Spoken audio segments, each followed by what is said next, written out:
Hola y bienvenido otra vez a Lección 1, esta es parte 2 y vamos a continuar con el alfabeto y puedes encontrar esta lección y otros recursos en nuestro sitio de web que es www.elementalcodes.com. Alright, so hello and welcome. My name is Joseph and this is Elemental Codes Language School and we're going over lo básico, the basics of Spanish, of the Spanish language, and today we're in part 2 of the alphabet.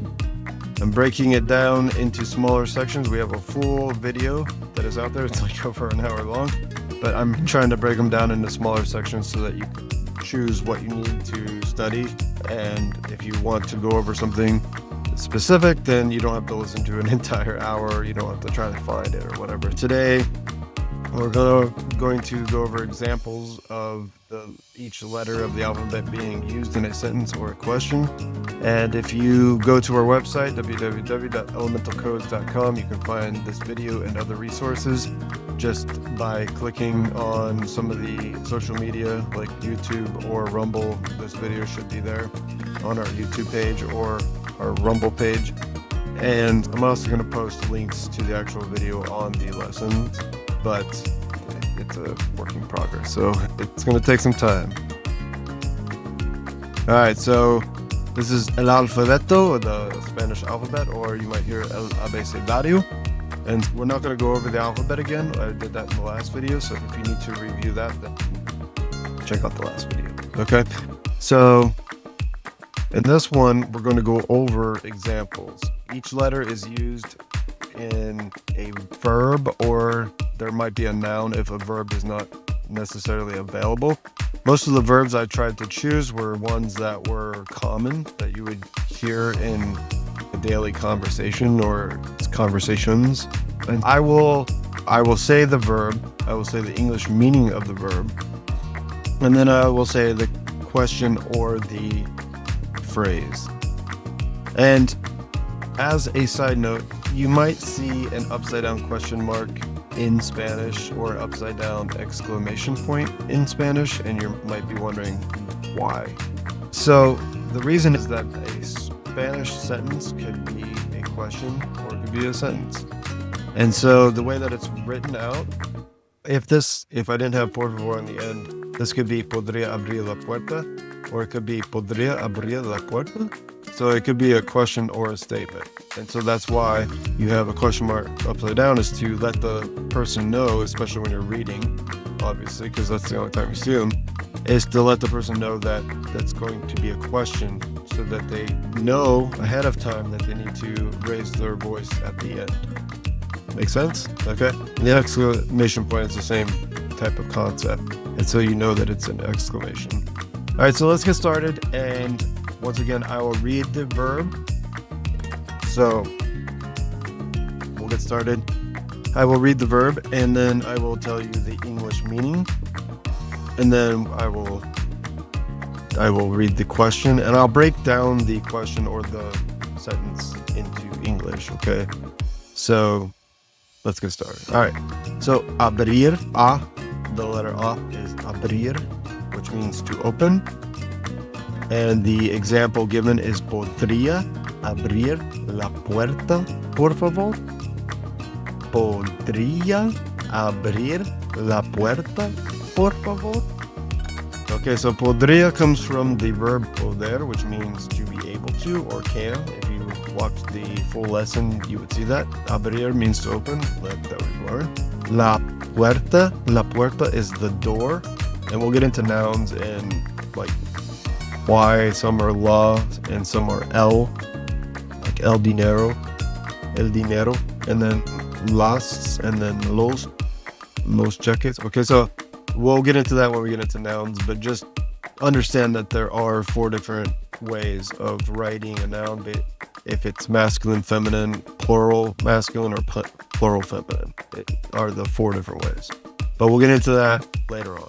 Just giving you ideas about what to expect so that when we cover it again, it's a reminder rather than just a full-on assault on your knowledge. All right, so podría abrir la puerta. So la puerta is the door, and then por favor is please. It's how you say please in Spanish. It literally means by favor. Okay. All right, so be is be, and the verb is brincar, to jump. And the sentence is el burro brincó de felicidad cuando vio las bayas.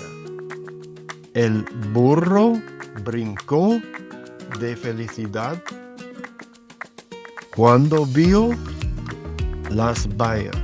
Okay, so el burro is the donkey. Brincó is the past tense of to jump. It is the donkey jumped. Okay.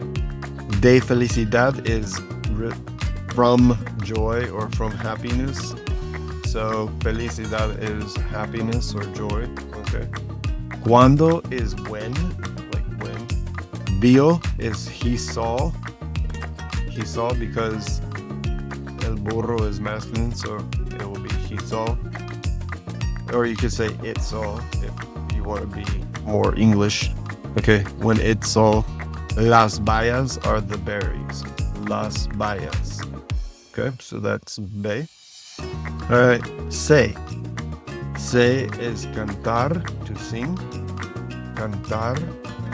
Okay, and the sentence is me gusta cantar en el carro a las 5 cuando voy a la casa. So there you have a lot of different C's. All right, so as you can see, me gusta cantar. So me gusta means I like. It pleases me. Literally, it pleases me to sing, cantar, to sing. En el carro, in the car. And if you can't do the trill, go back to the full video, or I will actually do it in this one. All right, so carro. So if you say the word butter, and you say it like really fast, butter. Okay, so that place where your tongue hits the roof of your mouth, you just want to barely touch your tongue there, touch your tongue there, and then blow out. So it'd be like, and then you just add the R sound. Okay, so that's how you would trill an R, and it's. You'll just have to practice. It is possible. I know you can do it. Anything you think you can do, you can do. Anything you think you can't do, you can't do, because you're not going to think you can do it. So it doesn't matter. So you can do this. I can guarantee it. You can. You just got to practice, and don't push your tongue as hard as you can. Just lightly touch the roof of your mouth and blow out so that it vibrates when the air is moving out of your mouth. Okay, so a las 5, so a las 5 is 5, so a las 5 is at 5 o'clock. So this is how you would say a time. A las 5 is at 5 o'clock. Cuando, when, voy a la casa. So voy a la casa. So when I go to the house. Okay, literally this would be how you would say when I go home. Okay, cuando voy a la casa. And then if you notice, there's k in front of an A, or s, las 5 in front of an I. So we've gone over that. We'll go over it more in important information, just the pronunciation of each letter and certain things that happen. So charlar. So che is to chat. Okay, and charlamos mientras chequear los cheques. Charlamos mientras chequear los cheques. So we chatted while we checked, while checking the checks. So we were chatting, or we chatted. Charlamos. Mientras is how you would say while. Chequear is to check, but if you say mientras chequear, it's while checking. Okay, because chequear, if you see anything, any verb in the infinitive, depending on how it's used, it could either be to check or to do something, or it could be checking. So mientras chequear los cheques. Those cheques are the checks, like a bank check, like you're ready to check. Okay. All right. De, and the verb is decir, which means to say. Okay. So decir. Okay, and then the example is te digo que debes darme el dinero este domingo. Te digo que debes darme el dinero este domingo. So I am telling you, or I'm saying to you, te digo. So te is like to you. Digo is I am saying. Que, that. Debes, you should. Darme, give me. So dar is to give, and me, when it is tacked on the end, it becomes me. And this happens a lot. We'll get into that when we talk about verbs. And then el dinero is the money. Este domingo, so este means this, and there's 4 different ways of saying this, okay, or these, or that, or those.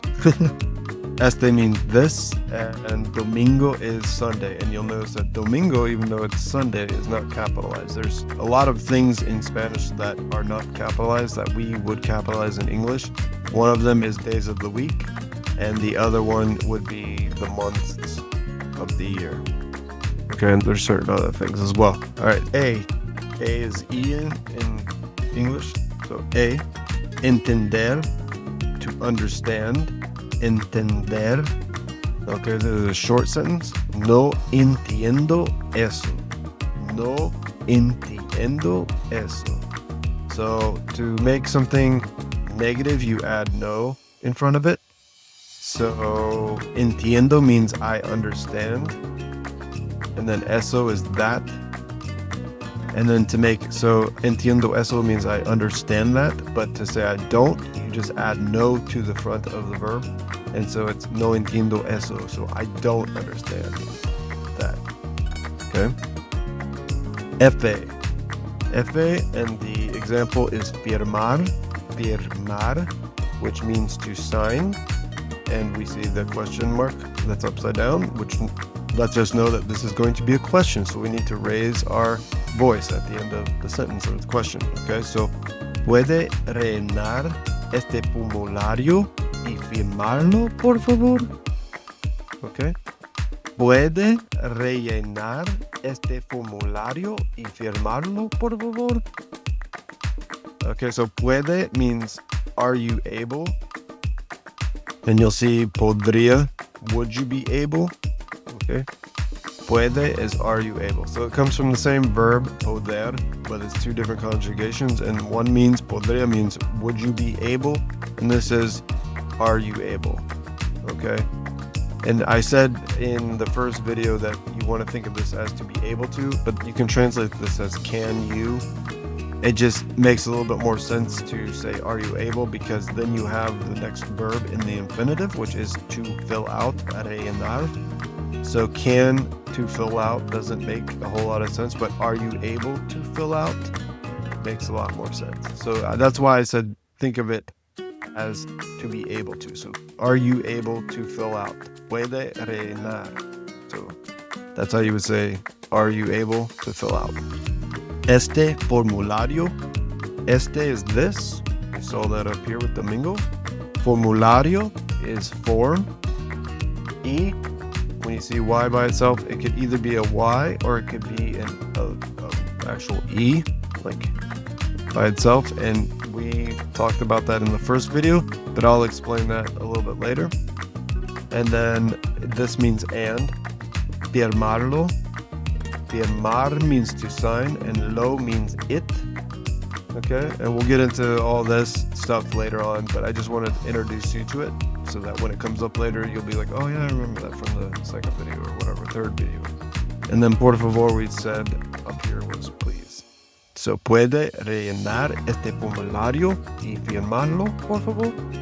Hey is G, and the verb is gustar, which we saw up here, me gusta, okay. Gustar. And there's something special about this verb as well as some other ones, which we'll get into when we get into verbs, but just so you know, it takes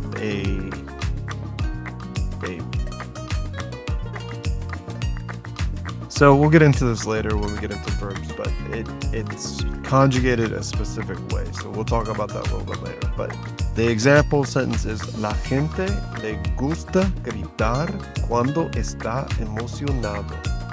La gente le gusta gritar cuando está emocionado.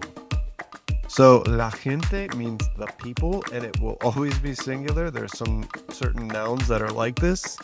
La gente is one of them. La ropa is another one, which I think we'll see in one of the examples.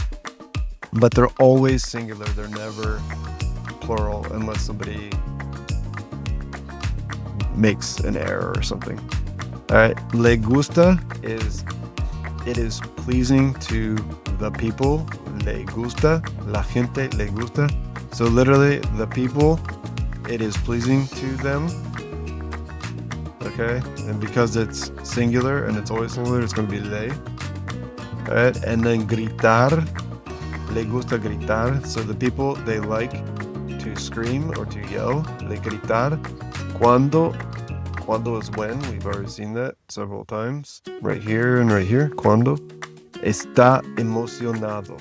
When they are excited. So the people like to scream when they are excited, is what the sentence says. All right. H. Hablar. Hablar means to speak. And you might know this from hablo español or no hablo español, or some people get it confused and say no hablas español, which means you don't speak Spanish. It's a mistake. All right. But hablar means to speak, and the example is hay dos hermanos que saben hablar español. Hay dos hermanos que saben hablar español.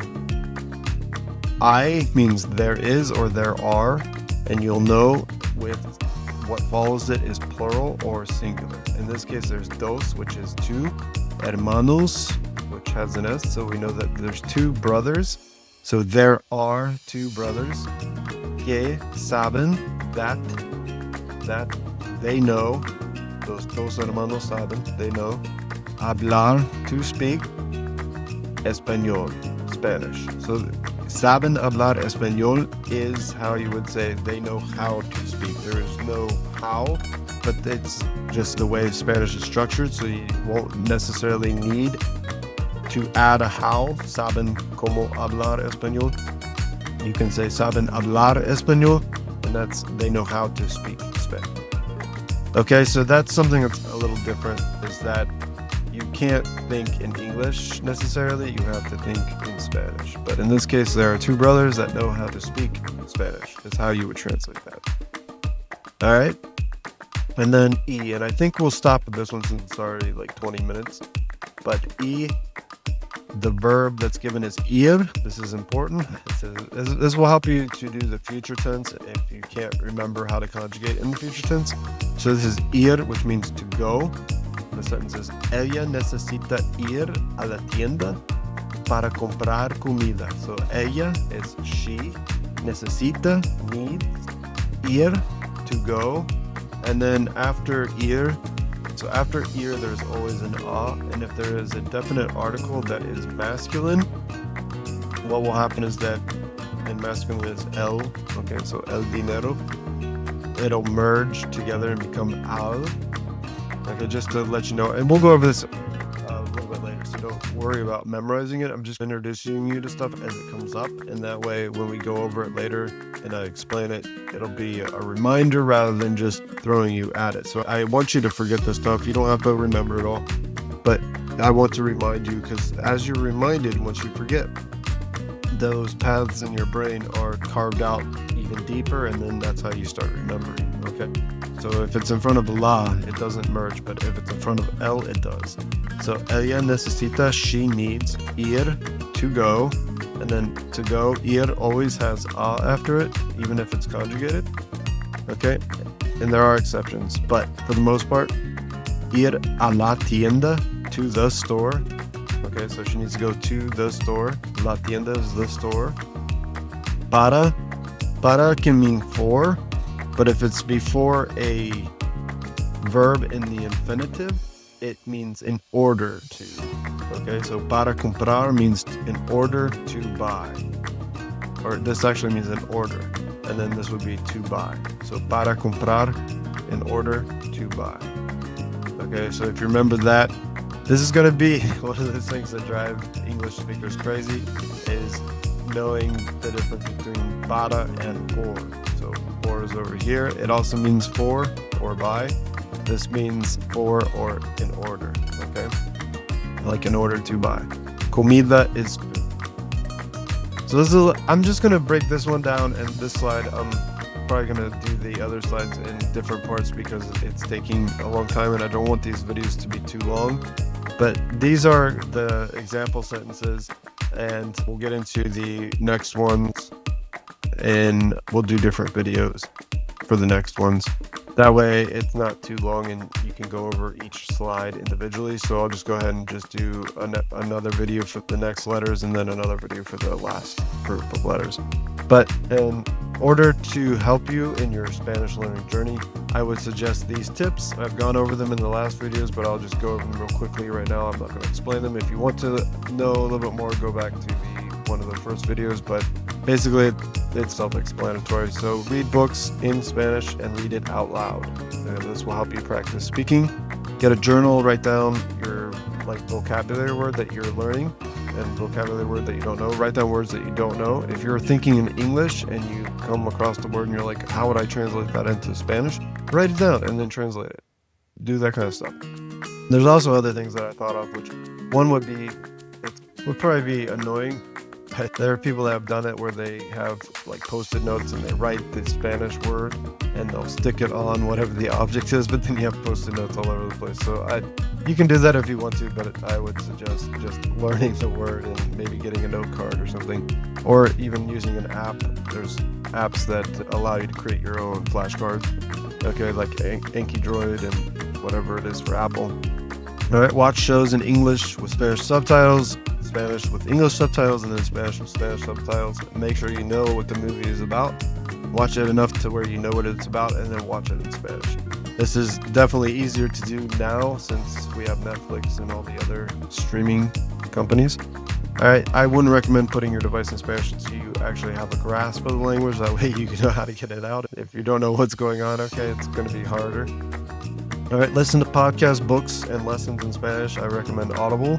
Not that they pay me for this, but I listen to stuff on Audible. There's also other apps that are free that you don't have to pay for. Audible you have to pay for, but you get a credit every month and you can buy another book. And I recommend it because there's a lot of books on there that are definitely worth listening to, not just in Spanish, but in other languages and also in English. So I would suggest that. All right, and then set aside time to study, even if you don't feel like you have the time. Set aside time, even if it's like someplace where you wouldn't expect to be studying, like in the bathroom or something, or take something with you when you go.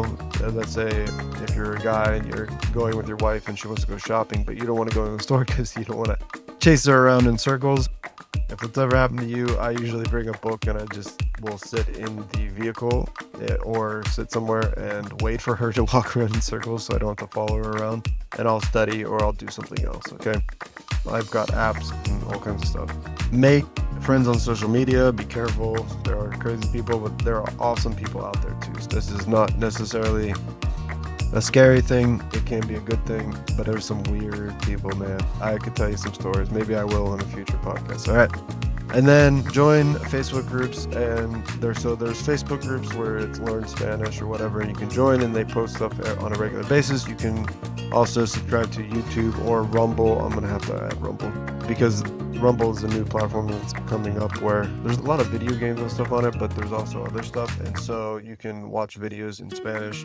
There are videos in Spanish on Netflix as well. There was one, I believe it's still on there, it's on Peru, and it's a really cool documentary on all the stuff that's in Peru. There's like surfing and stuff like that, and Machu Picchu and all that cool kind of stuff. It's in Spanish only. It does have English subtitles, so you can at least read it to figure out what's going on, but it's one of my favorite documentaries. It's also on, you can find it on YouTube, I believe. I think I have it saved. All right, so maybe I'll add some of these documentary links to the website so you can check those out. All right, and then get books in Spanish on topics that you love to learn. It's a really good idea. Try to get bilingual books if you can, or even trilingual books, and then just enjoy the process. So if you get frustrated, just stop and do something else and then come back to it. That's the easiest way to not lose your love and desire to learn a language. Go get some tacos or something, come back to it later, and you'll be fine. You just need some tacos in your life, man. All right, so hopefully this helps, and then I'll do the other sentences and examples in the next video, because this one's already over 20 minutes and I didn't want these to be that long. I will see you in the next video. As I said in the beginning, my name is Joseph and this is Elemental Codes, and I will hopefully continue to make videos, get you into the Spanish language to where you are able to fluently speak with a native speaker. That would be awesome. And I'll have to do a video with Anna, who is one of the co-founders, and we'll have to do a video in Spanish, and just she can tell you about her life and stuff like that and what her desires are. The woman is learning like 12 different languages, and if you want to be a part of our WhatsApp groups, we have all different languages on WhatsApp, which is all the languages that her and I are trying to learn together. I'm stepping away from trying to learn all of them, like right now, but I am studying 6 languages that are Romance based, and then 2 that are in the Philippines, and then Hebrew. Maybe I'll do a separate video on that, but if you're interested in joining our WhatsApp group, it's free. You can just go in, and the idea is that you need to learn how to speak, or at least type in that language, and you can use ChatGPT, and you can use other resources. You can post videos, you can do whatever, as long as it's something that has to do with the language, and that way we can learn together, and it's free, and it's just a resource. Okay, so you can get to that from our website. I added a link to WhatsApp so you can join, and just hopefully we'll see you there. All right, so my name is Joseph, Elemental Codes. Hasta luego. Ciao, ciao.